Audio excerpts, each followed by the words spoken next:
Bueno, en esta ocasión voy a realizar la apertura de este roper, es de Tome. Esta es la llave.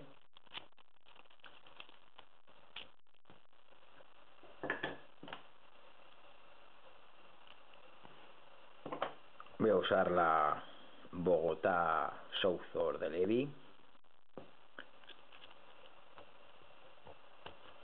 por variar un poco de ganzúas. Ahí ha dado ya un giro.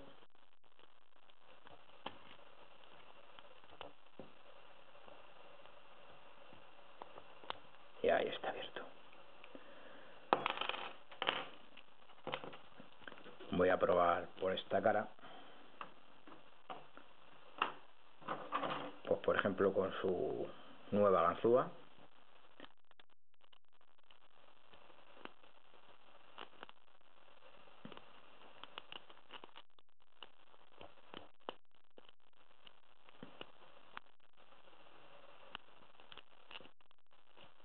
Y ahí está abierto. Bueno, esto es un roper y de los antiguos. Los nuevos ya sabemos que son un poquito más complicados, de mayor calidad. Hasta el próximo.